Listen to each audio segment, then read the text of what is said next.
네, 전국 동시 지방선거가 모레로 다가오면서 후보들의 움직임도 어느 때보다 분주합니다. 이런 가운데 이재명 후보가 꺼낸 김포공항 이전 공약이 앞서 전해드린 대로 선거 막판 쟁점으로 떠올랐는데요. 정치가 있는 저녁 정가는 배효종호 세한대 교수와 함께 지방선거 판세와 정치권 이슈 짚어보겠습니다. 어서 오십시오. 안녕하세요. 예, 안녕하세요. 자, 이제 어제 추경이 처리되고 이제 손실보전금 오늘부터 그냥 바로 지급이 되기 시작했는데요. 그렇습니다. 네, 일단 윤 대통령이 오늘 이제 신속한 집행을 당부한 그 발언이 있었는데 그것을 먼저 들어보고 얘기 이어가도록 하겠습니다. 국회에서 추경안이 어제 늦게 통과됐고 참 다행스러운 일입니다.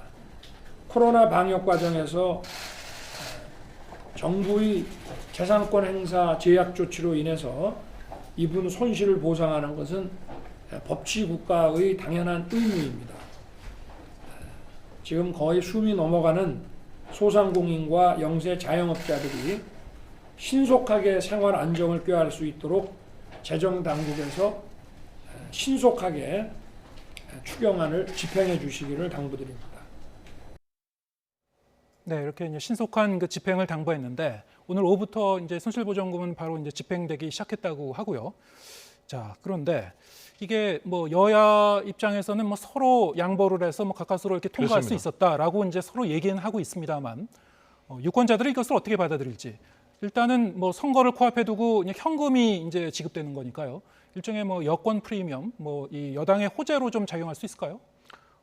일단 여당에 불리할 이유는 없죠. 윤석열 대통령 취임한 지 한 20일 만에 최대 규모 62조의 사상 최대 규모의 이제 추경이 통과가 됐지 않습니까? 네. 그리고 말씀하신 대로 빠르면 오늘부터 집행이 되니까요. 소상공인 자영업자들의 표심에는 상당 부분 영향을 줄 것으로 보입니다. 그렇지만은 상당 부분 좀 제한적이지 않나 이렇게 생각이 됩니다. 것이다. 그 이유는 이게 이미 예상된 추경이라는 거예요. 예. 그게 무슨 얘기냐면은 여야 대통령 후보들이 대선 과정에서 저마다 이 추경을 50조 추경을 하겠다라고 내놓은 공약이기 때문에 어느 쪽에서 꼭 유리하다라고 얘기하기는 좀 어렵고요. 네. 그리고 또 상당 부분 좀 시간이 많이 걸렸기 때문에 소상공인 자영업자들도 당연히 처리될 것이다. 이런 인식을 갖고 있었고요. 그리고 세 번째로는 이제 주도권은 정부 여당에서 쥐었지만은 막판 최종 합의 과정에서 민주당의 의견이 어느 정도 좀 반영이 됐어요. 그래가지고 당초에는 이제 59조 4천억이었는데 62조로 2조 6천억 원이 늘었단 말이에요. 네. 그래서 규모도 늘고 대상도 좀 늘었어요. 이 특수고용 노동자라든지 또 택시 기사라든지 이런 분에게 지급하는 돈이 한 100만 원 정도 늘었기 때문에 제가 볼 때는 결과적으로는 이 돈을 누가 이렇게 만들었냐를 가지고 소상공인 자영업자가 어떻게 해석하느냐에 따라 다르겠지만은 선거 표심에는 그렇게 큰 영향은 없을 것이다 이렇게 생각을 합니다. 네. 지금 야당 쪽에서도 이 추경 증액에 성공했다. 이렇게 이제 얘기를 하고 있고 여당 쪽에서는 또 그것을 수용해서 이렇게 합의에 이르러서 이제 돈을 지급할 수 있었다. 그리고 서로 이제 자랑을 하고 있는 상황인데. 그렇습니다. 이게 정책이라는 게 양면성이 있으니까요. 사실 이제 윤석열 대통령이 취임하고 나서 했었던 그 발언도 이 물가 문제가 이제 제일 큰 문제다라고 이제 지적을 했었고, 일종의 이제 물가 같은 경우에 전 세계적으로도 지금 비상 상황이고요. 우리나라도 예외가 아닌데 이렇게 많은 돈이 풀리게 되면은 일단은 물가를 좀 자극하는 그런 요인도 될 수 있지 않습니까? 아무래도 그럴 수밖에 없는 거죠. 이번에 이제 풀릴 예산이 62조 아니겠습니까? 예. 그럼 이제 우리나라 본 예산이 한 600조니까 네. 10분의 1 정도의 예산이 풀리기 때문에 지금 말씀하신 대로 물가가 비상이에요. 4.8% 소비자 물가가 이게 지금 15년 만에 거의 최고치이기 때문에 이런 상황에서 62조의 본 예산의 10분의 1에 해당되는 그런 재정이 풀린다면은 물가를 더 자극할 수밖에 없는 것이죠. 그리고 이제 두 번째로는 지금 이제 정부의 통화 정책하고는 좀 엇박자를 낸다는 거예요. 통화 정책은 이제 긴축 재정으로 가는데 네. 무려 62조가 풀린다면은 물가를 더 자극할 수밖에 없기 때문에 지금 이제 정부에서 비상 소비자 물가 안정 대책을 세운 것 아니겠습니까? 그러면 좀 앞으로는 어떻게 해야 되느냐? 제가 볼 때는 국가 재정 건전성을 좀 높여야 될 것 같아요. 그래서 허리띠를 좀 철저히 졸라매고 이번에 이제 소상공인 자영업자 코로나19 손실 보상은 불가피한 면이 있어요. 코로나19라는 특수 상황, 그리고 또 국가가 이 방역 과정에서 행정명령을 발동해서 그 피해를 입었기 때문에 헌법에도 또 보상을 해주라라는 그런 측면이 있었지만은 네. 지금 뭐 장병들의 월급을 200만 원으로 올린다라든지 또 뭐 기초 노령연금을 올린다라든지 이런 부분은 좀 자제할 필요가 있겠고, 무엇보다 좀 재정 건전성을 앞으로 확실하게 지키기 위해서는 재정 준칙을 빨리 만들어야 된다. 그럼 이제 국가재정법이 현재 그 초안이 법안이 국회에 계류 중인데 이게 지금 통과를 안 시켰거든요. 빨리 이제 통과를 시켜야 될 필요가 있다. 그래야지 재정 건전성을 좀 관리할 수 있고 국가의 부채를 좀 관리할 수 있다. 참고로 이제 OECD 국가들을 보니까요, 국가 부채 비율하고 그리고 국가 성장률이 상당히 밀접한 관계가 있는 것으로 조사가 됐습니다. 네. 국가 부채가 85% 이하인 그런 나라에서는 이제 경제 성장률이 플러스를 보인 반면에 이 85% 이상의 부채를 보인 나라에서는 오히려 경제 성장률이 이제 마이너스를 보였기 때문에 우리나라도 앞으로 경제 성장을 계속 지속적으로 유지하기 위해서는 재정 건전성을 좀 철저히 관리할 필요가 있다라는 얘기를 좀 강조하고 싶습니다. 네. 뭐 정부 당국 입장에서는 또 뭐 돈을 갖다 써야 될 그 수요도 계속 발생하기 때문에 계속 좀 딜레마 상황일 것 같은데요. 그렇습니다. 지켜봐야 될 것 같습니다. 네, 일단 그 어제 이번 그 지방선거의 이제 사전 투표율 어제가 아니죠. 주말까지 이제 쭉 지켜보니까 토요일까지요? 네, 토요일까지 지켜보니까 네. 20.62%를 이제 기록을 했어요. 네. 자, 이게 각 당에서 이제 기대했던 그 수준인지는 잘 모르겠습니다만 뭐 어쨌든 그 지방선거 사전 투표율로는 역대 최고라고 하고요. 그렇습니다. 각 여야가 이제 이 아전 인수격으로 서로에게 좀 그 유리할 것이다라고 이제 해석하는 그런 측면도 있는 것 같습니다. 어떻게 보시는지요? 일단 이 사전 투표율이 높은 게 과거 같으면은 민주 진보 진영에 좀 유리했어요. 그 네. 이유는 젊은 층들이 사전 투표에 그만큼 참여를 했고 또 젊은 층들의 투표율이 높으면은 민주 진보 진영에 유리했거든요. 근데 지난 대선을 중심으로 해서 특히 2030들의 표심이 좀 상당히 변화가 있었기 때문에 높은 사전 투표율이 꼭 민주당 진보 진영에 유리하다 이렇게 해석할 수는 좀 없고요.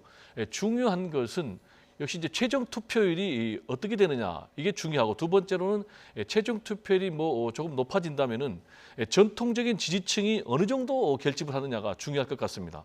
따라서 이번에 만약에 최종적으로 투표를 하는데 전통적인 보수 지지층들이 결집을 했다면 보수에게 유리한 결과가 나올 것이고, 진보 지지층이 결집했다면은 진보에게 유리한 것으로 나타나야 될 것 같아요. 왜냐하면은 지난번 대선 때 사전 투표율이 36.9%였거든요. 역대 최고치였거든요.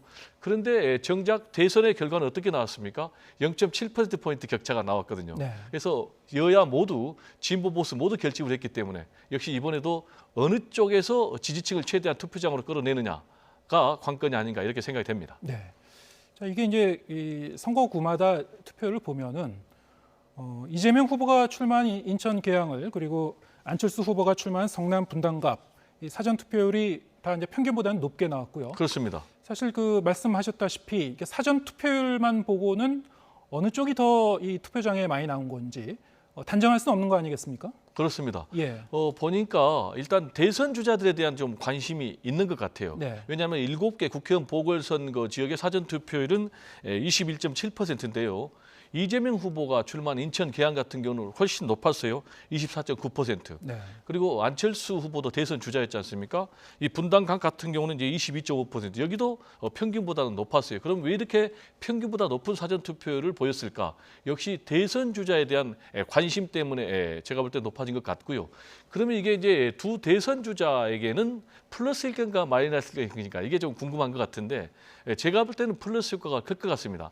만약에 마이너스 효과가 있다면은 응징 투표라고 봐야 되지 않겠습니까? 그런데 응징 투표를 하기 위해서 높이 참여할 것 같지는 않고, 합리적으로 볼 때는 아무래도 대선 주자니까 그 대선 주자들을 지지하기 위해서 더 많은 사전 투표율을 보인 것이 아닌가. 역시 그리고 이제 중요한 것은 최종 투표율이 얼마나 되느냐가 좀 중요한 것이 아닌가 이렇게 생각이 됩니다. 그 투표하신 분의 성향이나 평소 생각이 어떤가에 따라서 좀 달라질 것 같은데요. 그렇습니다. 네. 투표장이 좀 더 적극적으로 나갔다 하더라도 그것이 이 대선 주자를 지지해서가 아니고 오히려 이분이 나온 것은 좀 명분이 약했다. 거기에 대해서 어떤 응징의 그 뜻을 표하기 위해서 투표했을 수도 있지 않습니까? 네, 응징 투표의 예. 결과로 나타날지 예. 지지 투표의 결과로 예. 나타날지는 이제 뚜껑을 열어봐야 예, 역시 되겠습니다. 저희가 사전 투표를 얘기를 했습니다만 네, 그거는 이제 말씀하신 대로 이제 뚜껑을 열어봐야지 알 것 같고요. 그렇습니다. 네, 모레까지 하여튼 쭉 지켜봐야 될 것 같습니다. 자, 이 선거 막바지에 그런데 이제 이재명 후보가 던진 그 공약이 있었죠. 김포공항 이전 공약. 자, 이 부분이 정치권을 뜨겁게 달구고 있는데요. 여야 지도부의 입장 먼저 들어보겠습니다. 포공항 이전 공약은 이 중앙당 공약은 아니고요. 네. 이 각 지역에서 이 자기들의 입장에서 자기 지역 입장에서 이 정책 제안을 하는 것인데요. 김포공항 이전 문제는 한두 지역에서 결정할 수 있는 문제가 아니고요. 그 이재명 후보가 대선 때는 강서구의 자산이다 김포공항이 뭐 그렇게 얘기했다 하더라고요. 그런데 느닷없이 또 계양이라더니 그 김포공항이 그 애물단지다라고 얘기하는 것이니까 참 황당하다. 아무 말 대잔치를 하는 것도 이 정도면 뭐 너무 넘어선 거 아니냐 선을 막 던진다 공약을 무책임하다. 네, 지금 얘기를 들어보면은 윤호중 그 더불어민주당 그 공동비상대책위원장의 얘기를 들어보면은 이것은 그 중앙당 공약은 아니다라고 이제 선을 그었어요. 그렇습니다. 네, 각 지역에서 자기들 입장에서 뭐 정책 제안을 하는 차원이다. 자, 근데 유권자 입장에선 그러면 이거 어떻게 받아들여질 것인가? 이게 좀 약간 그 혼선을 좀 빚을 수 있는 그런 그 발언 내용인데요. 어떻게 보셨습니까? 일단 전체적인 영향하고 네. 해당 지역의 영향은 좀 구분해서 봐야 될 것 같습니다. 일단 전체적으로는 그렇게 큰 플러스는 아닐 것으로 그렇게 생각이 됩니다. 왜냐하면 만약에 전체 선거전에 이게 굉장히 유리한 공약이다, 이슈다라고 판단했다면 윤호중 비대위원장 같은 경우 밝힌 대로 중앙당 공약으로 이 문제를 제기했을 것 아니겠습니까? 예. 그런데 앵커께서 말씀하신 대로 중앙당 공약은 아니다. 그리고 이건 지역에 따라 다른 것이다. 그리고 지역의 반응을 보고 앞으로 중앙당 차원에서 채택할지 안 할지는 결정하겠다라면서 일종의 상당히 좀 거리두기를 보였단 말이에요. 그리고 당장 제주 지역에서는 이 부분에 대해서 철회를 지금 촉구를 요구하고 있는 그런 상황. 그리고 이제 이게 당초에 어디서 시작이 됐냐면은요. 박용진 대선 후보 경선 과정에서 박용진 당시 이제 대선 경선 후보가 주장을 했고 그리고 네. 송영길 대표가 지난 대선 과정에서 이걸 주장을 했단 말이에요. 그러나 그때 당시에도 이게 대선 중앙당 공약으로는 채택이 안 된 그런 공약이기 때문에 이런 것들을 좀 종합적으로 판단해 보면은 아무래도 당 차원에서 공감대가 100% 이루어진 그런 공약은 아닌 것이 아닌가 이렇게 판단이 됩니다. 네, 이 계양을 선거구가 이 김포공항하고 이제 지리적으로 맞닿아 있죠. 그래서 이 김포공항을 이전을 한다면은 이제 규제 완화를 해서 뭐 개발 효과를 가져오겠다라는 뭐 그 공약의 취지 같은데 이재명 후보가 뭐랄까요? 이게 당론으로 확정된 것이 아닌데도 불구하고 이 중앙당 차원에서 어떤 조율 과정을 다 거치지 않고 발표했다는 것 자체는 좀 뭔가 마음이 급했던 걸까요? 어떻게 분석하십니까? 일단 제가 말씀드린 대로 네. 해당 지역에는 좀 플러스 효과가 있을 것 같습니다. 해당 지역이라고 하면은 계양을 일단 유권자들- 당장 김포. 네, 김포 같은 네. 경우는 이제 아무래도 김포 비행장 때문에요. 예, 소음 공해가 좀 있고요. 그리고 또 층수지음 제한이 있거든요. 고도 제한. 예, 그렇기 때문에 여기에 주민들 좀 피해를 호소하고 있어요. 그런데 여기에 이제 20만 정도의 대규모 주택 단지를 개발하면은 아무래도 지역에서는 발전할 수밖에 없다라는 이제 그런 기대 심리가 생기니까 김포에는 플러스죠. 그럼 이제 인천 계양 같은 경우는 김포하고 붙어 있거든요. 네, 그리고 또 김포공항의 일부는 또 그게 계양에 또 속하는 그런 땅도 있다고 합니다. 예, 그러면 이제 계양 주민들 같은 경우도 아무래도 지역 발전으로 이어질 수 있다라는 이제 그런 기대감을 가질 수가 있고요. 특히 이제 이재명 후보 같은 경우는 현재 당초에 좀 예상과는 다르게 초박빙의 혼전 양상을 보이고 있지 않습니까? 그럼 이제 지역 유권자들이 지역 발전으로 이루어진다는 그런 기대 심리를 갖는다면 또 그리고 본인이 주장한 대로 큰 일꾼론이 좀 먹힌다면은 상당히 본인의 접전 양상의 국회의원 보궐선거에도 좀 플러스가 있을 것이다. 그리고 또 인천의 좀 시장 선거 같은 경우도 당초에는 우세했는데 지금 저 박빙 열세로 좀 바뀌고 있는 그런 상황에도 뭔가 좀 반전의 모멘텀을 줄 수 있다. 이렇게 판단할 수가 있겠고요. 또 경기도에서도 일부 서부 지역에서는 좀 개발의 심리가 작용이 된다면 경기도도 지금 도지사 선거가 초박빙 아니겠습니까? 여기도 좀 플러스 효과를 볼 수 있다 이런 판단하는 것 같고 그럼 이제 서울의 송영길 후보는 뭐냐라는 네. 이제 그런 의구심이 좀 드는데 서울 같은 경우는 지금 판세가 여론조사에 따르면 한 10에서 20% 포인트 정도 큰 격차가 나기 때문에 이 판세를 일거에 이 공약을 가지고 바꿀 수는 없지만 다만 송영길 후보 입장에서는 뭔가 획기적인 공약을 통해서 본인의 존재감을 부각시킬 수 있다 이런 계산이 담긴 것이 아닌가 생각이 됩니다. 네. 지금 이제 주로 이제 긍정적인 측면을 많이 해석을 해주셨는데 네, 반면에 이제 뭐 제주도 쪽에서는 여기에 대해서 좀 반발의 목소리가 그렇습니다. 나오고 있고요. 전체적인 이제 이 정부의 유권자의 시선에서 보면은 가뜩이나 이제 민주당이 좀 자중질한 뭐 그런 그 느낌도 계속 있었는데 전체적으로 이제 조율이 안 된 상태에서 이런 공약이 좀 급하게 나왔다. 그러면은 그 현실성에 대해서 좀 그 의문을 가질 수밖에 없는 부분이 있거든요. 국민의힘도 이 부분에 대해서 이제 비판의 공세를 강화하고 있습니다만 뭐 여러 이제 가능성을 두고 봐야 될 것 같죠. 제가 그 부분에 대해서 아까 말씀드렸습니다. 전체 선거전에서는 이게 플러스보다 좀 마이너스가 있을 것 같다. 예. 그 이유는 아무래도 당내에 좀 조율이 안 됐다라는 그런 부분. 그리고 이게 전국적으로 플러스가 된다면은 이미 대선 과정에서 중앙당의 공약으로 채택했을 텐데 그렇지 않았다는 것. 그리고 예. 이번에 또 윤호중 비대위원장도 지역에 따라 입장이 다를 것이다라고 어느 정도 거리두기를 했다는 것 등이 이제 앵커께서 말씀하신 예. 그런 판단의 근거가 되는 것이 아닌가 예. 이렇게 생각이 됩니다. 네. 자, 이 민주당이 뭐 지난주부터 해서 주말까지 계속 그 박지원 비상대책위원장의 이 발언과 관련한 그 이 당내 내홍 계속 되다가 일단은 좀 봉합은 된 것 같은데요.